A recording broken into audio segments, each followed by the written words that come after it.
What's up, adventurers? My name is Platinum Phoenix, and welcome back to part 15 of the Subspace Emissary. Last time, we met the leader of the Subspace, Taboo, who then turned all of our characters into trophies. This time, we're going to see what happens because we have no characters. As you can see, if I go back to this menu, we cannot physically go back to stickers because we have no characters to put stickers on. So I guess we are just going to head into subspace.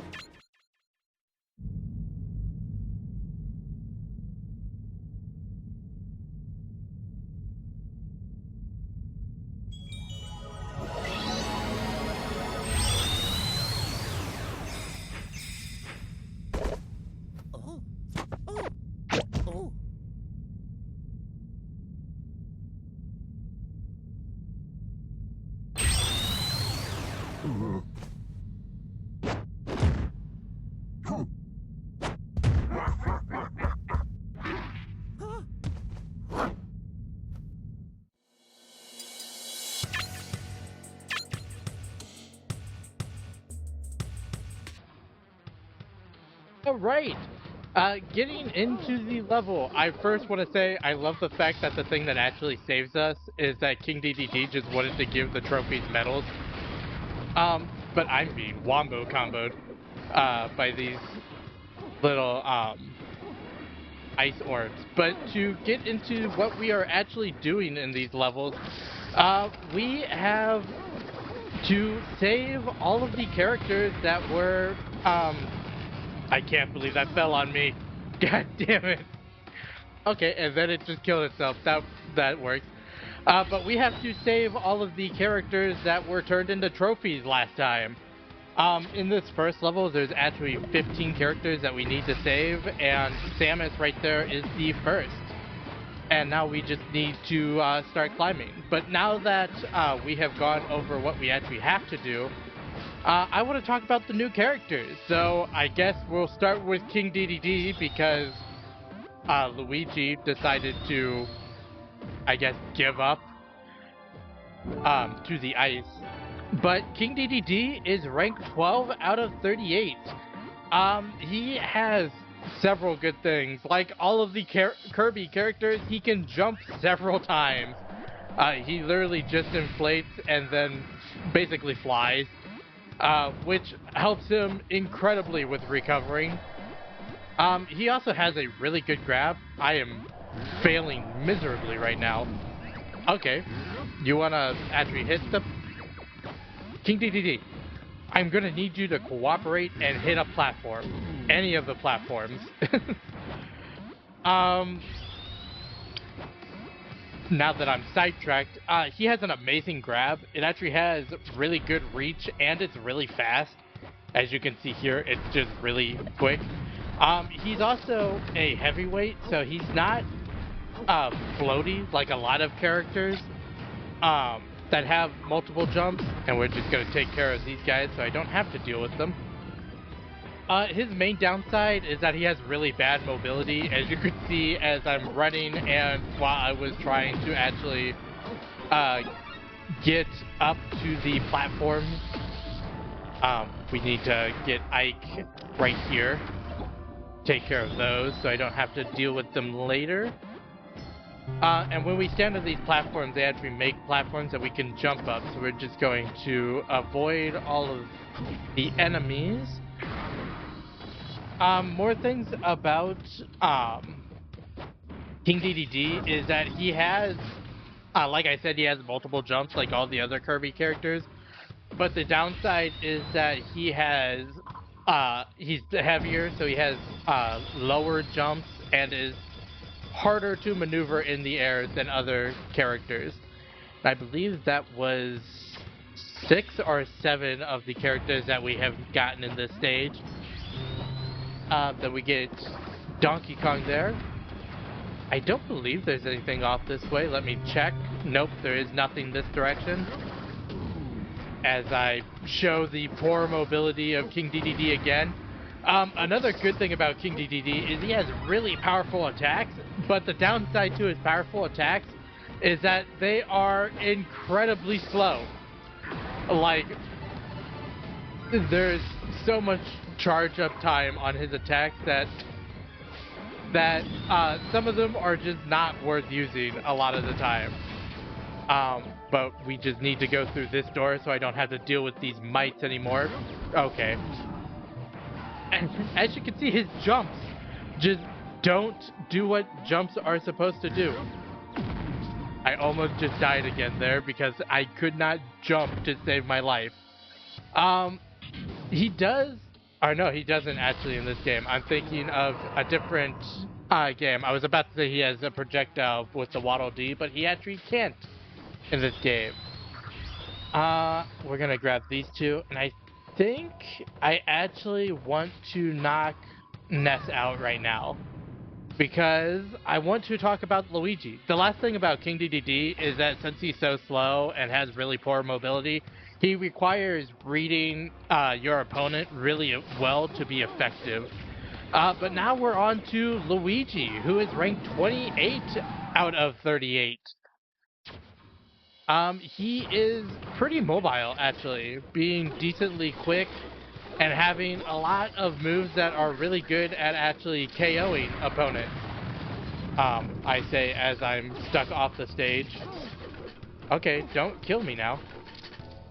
I just said he was good at KOing opponents. KOing opponents. I apparently can't talk. Luigi does have a projectile. The only bad thing is that it's pretty slow because of its, like, looping animation, and it doesn't go as far as a lot of other characters' projectiles. But I think Mr. Game & Watch might be the last one we need. Is that correct? No, it's not. We still have a couple more in this area. Like these two. And I don't believe there's anything at the bottom, but I don't want to miss anything, so we're going to check anyway as we rotate in a circle. Luigi is also just a really good comboer. With his good aerial mobility, he's good at hitting people into the air and then juggling them. I'm just going to go through this door because I'm being wombo comboed by might. Also, hello Mario, my brother. And I believe this is the last section of this level, if I can just get over here. The last thing about Luigi is he has one of the worst overall reaches in the game. A lot of his moves are very short, so you just have to really be on top of your opponent most of the time in order to actually be able to hit them with most of his moves. But with that, we're going to go through this door and end the level.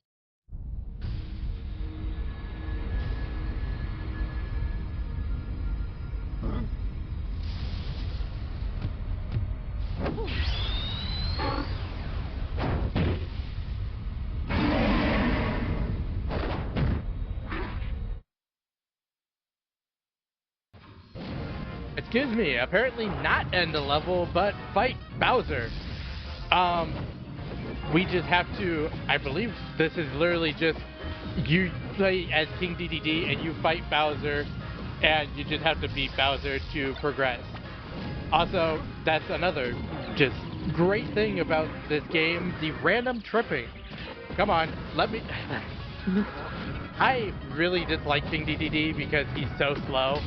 I prefer faster characters to the slower heavyweight characters, which is basically every single character that we have left in the game to talk about, which is great for me in particular. But we are just going to attempt to take him out. King DDD actually has a really nice dash attack because it does so much damage, and I'm being just destroyed by this Bowser. If I could just plant him into the ground, I would be able to end this. But I'm having a hard time doing that. That was not it. I just need one good smash attack. Like, one. Can we actually grab him to show off the grabs? No, I'm just gonna die? Okay, game. And I think he just taunted me. How dare you taunt me? Now you must die. Just, yeah, this is the end. Uh, it would have been the end if I didn't just that up entirely. Come on! We both know you're done, Bowser. It's over. Just give up.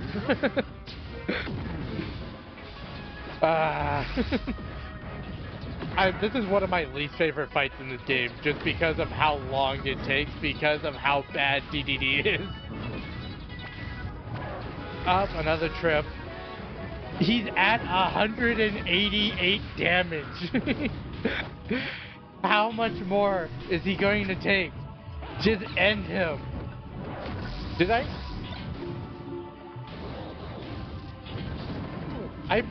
I don't know how I pulled out a Waddle Dee. Oh, he does have a projectile. Oh my god, it's his side special.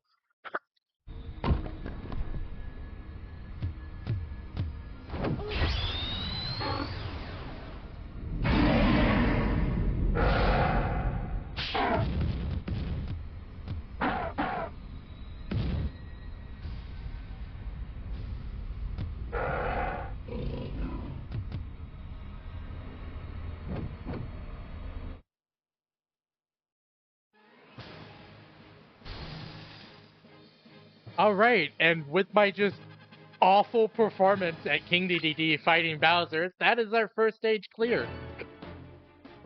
With Luigi as a newcomer, Ness as a newcomer, Bowser as a newcomer, and King DDD as a newcomer. And as you can see, we now have access to every single level again. And we did get all 15 characters in that level, so we are just heading back into Subspace 2, even though it's just called Subspace again. Basically, this one is known as Subspace 1, and this one is known as Subspace 2, so we are just heading into Subspace 2.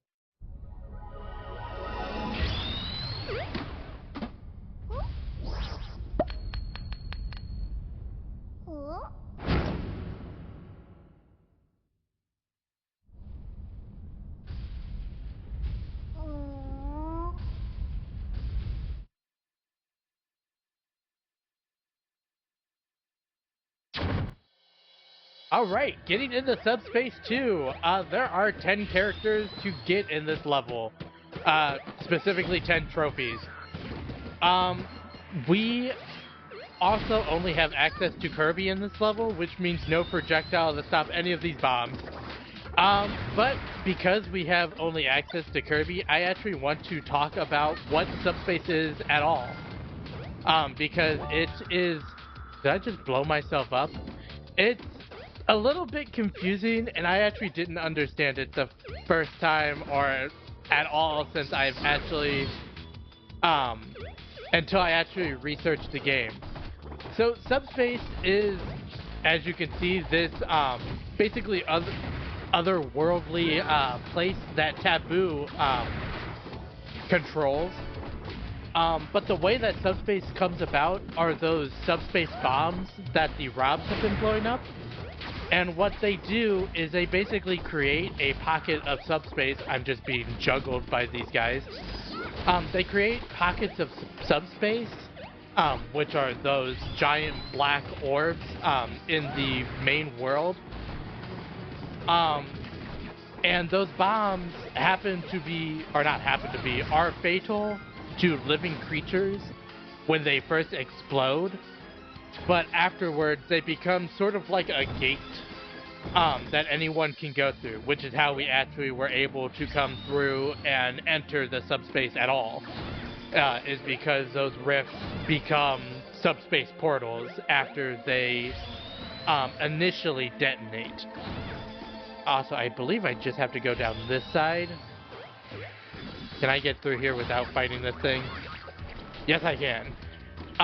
So what those bombs actually do is, like I said, once they create those rifts, they become, I fucking nice reflect fire guy, or fire pyramid.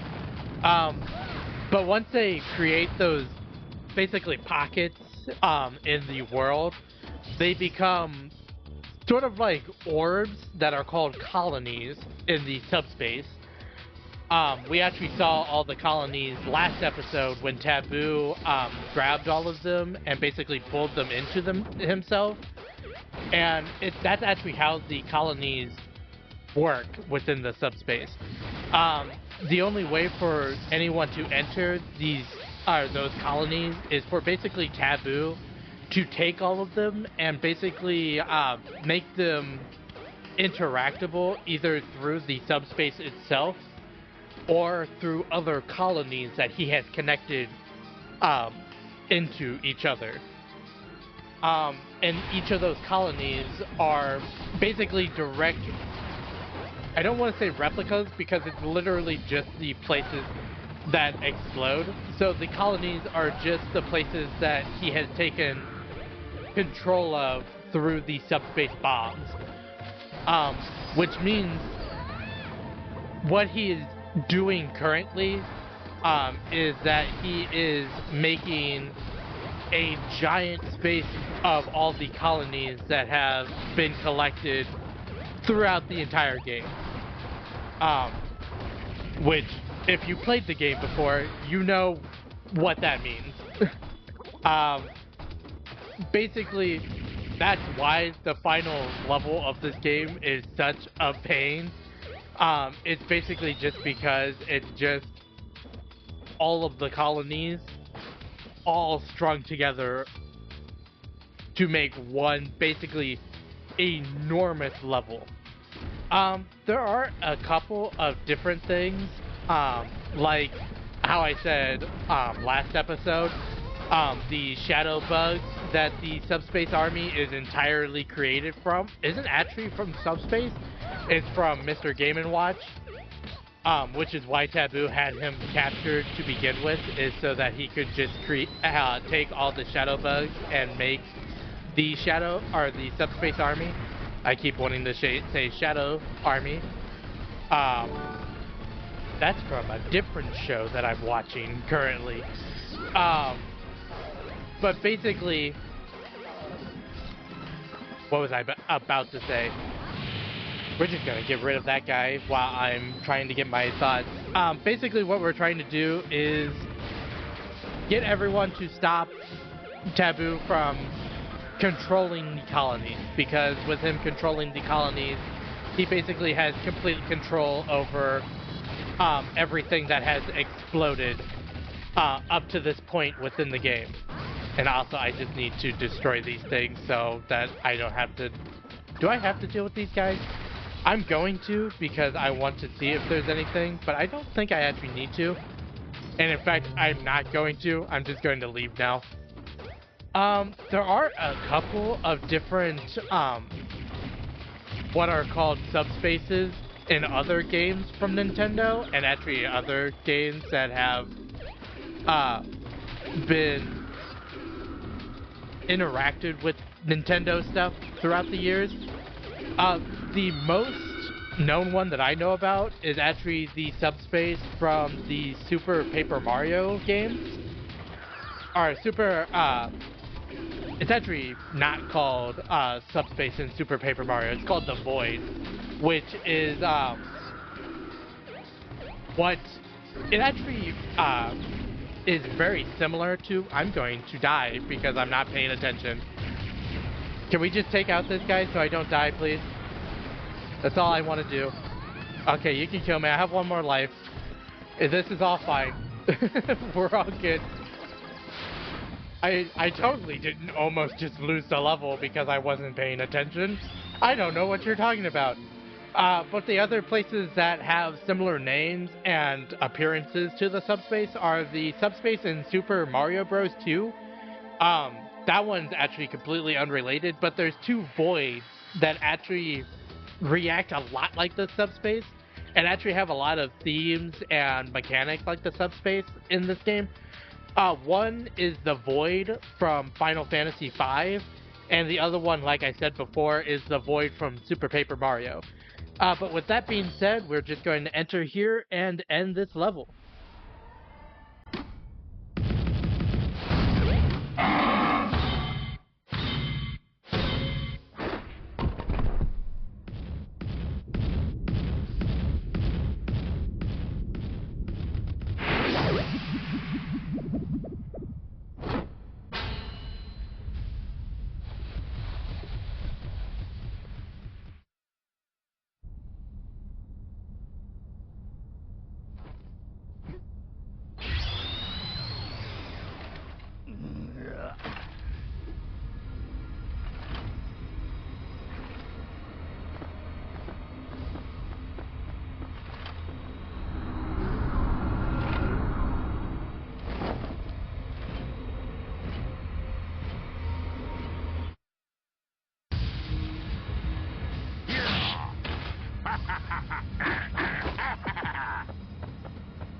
Alright, and that is our second stage cleared. I actually want to talk about all three of those cutscenes real quick, because there are three separate cutscenes there.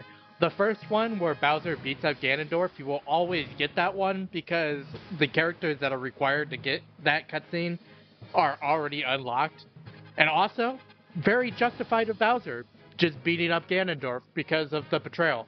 The second one, where Link and Zelda release Ganondorf from his trophy, you are required to get Link and Zelda in that last stage in order to get that cutscene, and that's also the only way you get Ganondorf for the final level. And the last cutscene with Wario kicking King DDD and everything, you have to make sure to grab Wario, which is the last trophy in that stage, in order to get that cutscene, which also unlocks Wario as a playable character. But with that being said, we are going back to the main map to see if we have Ganondorf now unlocked and Wario now unlocked. But with that being said, we have one level left to do. Yep, that's right. The Great Maze is the last level in this game. And if you look at that clear percentage, I have 100% so far. Which means this last level, roughly, is about 21% of this game. Which is ridiculous, which is a ridiculous amount for one level. But with that being said, we're going to call this episode here. So, I hope that everyone enjoyed watching. If you did, make sure to like, comment, and subscribe to the channel. Next time, we're going to start the final level. Because trust me, it will take more than one episode to do the final level. But until then, happy adventuring.